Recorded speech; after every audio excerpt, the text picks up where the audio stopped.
उन लोगों को, जिन लोगों के जीवन में व्यापक परिवर्तन लाने का काम हुआ है और जो लोग प्रदेश सरकार के हर अच्छे कार्य को हमेशा समर्थन करते हैं, 80% वे लोग होंगे। 20% वे लोग जिनको हमेशा विरोध करना है, वे पहले भी विरोध करते थे, आज भी विरोध करेंगे।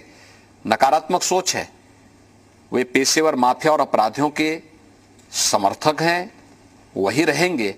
तो चुनाव तो 80 बनाम 20 का है, लेकिन मैं कह सकता हूं कि पहले चरण के मतदान के बाद स्पष्ट हो चुका कि वास्तव में चुनाव 80 बनाम 20 का ही है।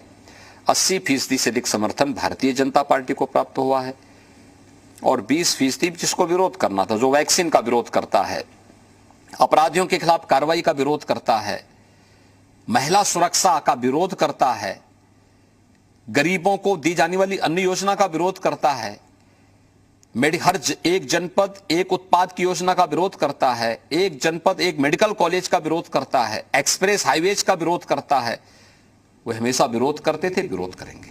सर, आपका आज एक ट्वीट मैंने देखा अभी आने से पहले, एक गजवाए हिंद का सपना देखने वाले तालिबानी सोच के मजहबी उन्मादी की गांठ लें कि वो भारत में शरिया नहीं चलेगा, संविधान चलेगा। ये आज ट्वीट करने का मतलब और इसका मतलब नहीं है ये। इसका मतलब है जो लोग सपना देख रहे हैं गजवाई हिंद का, मैं बहुत स्पष्टता के साथ कह सकता हूं, ये नया भारत है। ये दुनिया के सबसे लोकप्रिय नेता श्री नरेंद्र मोदी जी के नेतृत्व का भारत है। इस नए भारत में विकास सबका, लेकिन तुष्टीकरण किसी का नहीं। सबका साथ, सबके विकास की भावना के साथ सरकार कार्य कर रही है। सबका विश्वास और सबके प्रयास को लेकर के सरकार चल रही है। ये नया भारत संविधान के अनुरूप चलेगा, शरीयत के अनुरूप नहीं। और मैं इस बात को भी स्पष्टता के साथ कह सकता हूं, गजवाए हिंद का सपना कयामत के दिन तक भी साकार नहीं होगा। सर, हमने देखा है एक हिजाब को लेकर कंट्रोवर्सी चल रही है, उस पर आपका कोई व्यू है कि हिजाब? देखिए, मेरा तो बहुत स्पष्ट मानना है, भारत की व्यवस्था संविधान के अनुरूप चलनी चाहिए। हमारी व्यक्तिगत आस्था, हमारे व्यक्तिगत स्वयं के अधिकार या हमारी स्वयं की पसंद नापसंद हम देश के ऊपर लागू नहीं कर सकते, संस्थाओं के ऊपर लागू नहीं कर सकते। ये नहीं लागू कर सकते हैं।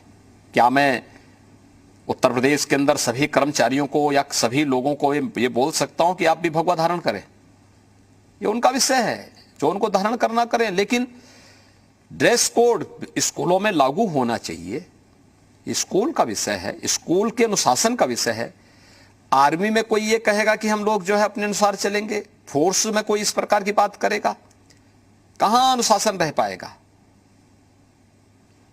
व्यक्तिगत आस्था आपकी अपनी जगह होगी, लेकिन जब संस्थाओं की बात होगी तो संस्था के नियम कानून को हमें मानना होगा।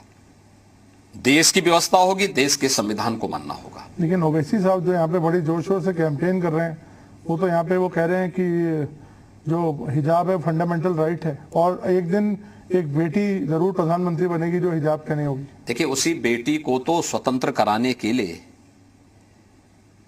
उसी बेटी को तो अधिकार देने के लिए प्रधानमंत्री मोदी जी ने 3 तलाक की कुप्रथा को हमेशा के लिए रोका है।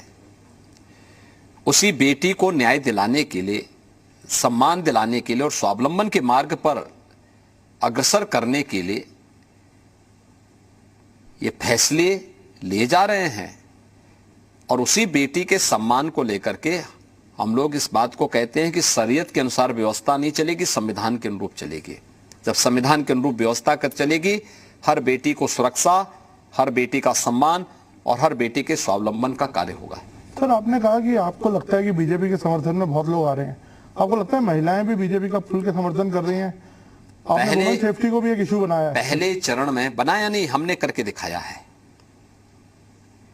देखिए, बहुत फर्क साफ है, फर्क साफ है। समाजवादी पार्टी की सरकार आई थी 2012 में। पहला काम क्या किया था? उस समय के मुख्यमंत्री ने पहला कार्य किया था, अयोध्या में राम जन्मभूमि पर आतंकी हमला करने वाले, गोरखपुर में सीरियल ब्लास्ट करने वाले, सीआरपीएफ कैंप पर रामपुर में हमला करने वाले,